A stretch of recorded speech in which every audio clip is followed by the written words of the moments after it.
மடாதிபதியே, இந்த சம்ஹாரத்தை முடித்த எனக்கு இன்னொரு கடமையும் இருக்கிறது. என் தாய் அங்கே கடும் தலைவலியால் துடித்துக் கொண்டிருக்கிறார். அதை தீர்ப்பதற்கான புலிப்பாலை பெறவே நான் இங்கு வந்தேன். இது என் மீது அளவற்ற பாசம் கொண்டிருக்கும் மணிகண்டனை பார். தாலாட்டிய தாயன்பிற்கு மன்னர் ராஜசேகரன்.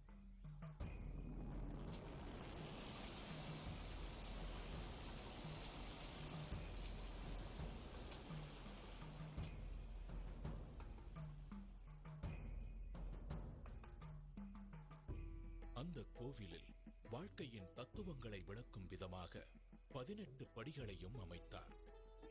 இந்த 18 திருப்படிகளும் 18 மலைகளையும் 18 கடவுள்களையும் 18 தத்துவங்களையும் குறிக்கின்றன. 18 மலைகளாகிய இஞ்சிப்பாறை மலை, காலைக்கட்டி மலை, புதுச்சேரி மலை, கரிமலை, தலைப்பாரமலை, தேவர்மலை, ஸ்ரீபாதமலை, மயிலாடுமலை, மாதங்கமலை, கால்கிமலை, சிற்றம்பலமலை, சுந்தரமலை, நாகம்பலமலை, கவுண்டமலை, நிலக்கல்மலை, நீலிமலை, பொன்னம்பலமலை, சபரிமலை போன்ற மலைகளையும் 18 கடவுள்களாகிய விநாயகர், சிவன், பார்வதி, முருகன், பிரம்மா, விஷ்ணு, ரங்கநாதர், காளி, யமன், சூரியன், சந்திரன், செவ்வாய், குரு, புதன், சுக்கிரன், சனி, ராகு, கேது ஆகிய கடவுள்களையும் 18 தத்துவங்களாகிய காண்பது, கேட்பது, மனம், ரசனை, ஸ்பரிசம், காமம், பேராசை, குரோதம், கோபம், மோகம், மதம், மாச்சரியம், தம்பு, சாத்வீகம்,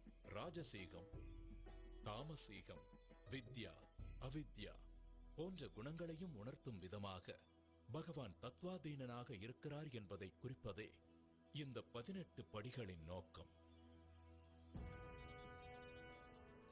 கோவில் கட்டி முடித்ததும் ஐயப்பனுக்கு எந்த வகையிலான விக்கிரகம் அமைப்பது என்ற கேள்வி எழுந்தது. அப்போது பரசுராமரே எடுத்து வந்த சாஸ்தாவின் சிற்பமான 2 கால்களையும் குத்திட்டு இணைத்து யோக பட்டத்துடன் பந்தனம் செய்த வண்ணம் தத்துவமசி எனும் சின்முத்திரையுடன் கூடிய பகவானின் திருவுருவமே ஏற்றது என்பதை ஆண்டவன் கட்டளைப்படி மகர சங்கராந்தி தினமான தை மாத பிறப்பு நன்னாளில் கிருஷ்ணபட்சம் பஞ்சமி திதி உத்திர நட்சத்திரத்துடன் கூடிய சுபதினத்தில் பரசுராமர் தர்மசாஸ்தாவை பிரதிஷ்டை செய்தார். அன்றிலிருந்து ஆண்டுதோறும் மகர சங்கராந்தி தினத்தன்று ஐயப்பன் பக்தர்களுக்கு அருள்பாலிக்கிறார். இதன் மூலம் தன் குருவிற்கு அளித்த வாக்கையும் நிறைவேற்றுகிறார். என்னை சரணடைந்தவர்கள் நற்கதி அடைவார்கள் என்பதை வலியுறுத்தும் விதமாக வலது கையை வலது முழங்கால் மீது தாங்கி அபயஹஸ்தமாக அருள் வழங்குகிறார் ஐயப்பன். அதாவது தன்னை சரணாகதி என அடைபவர்களுக்கு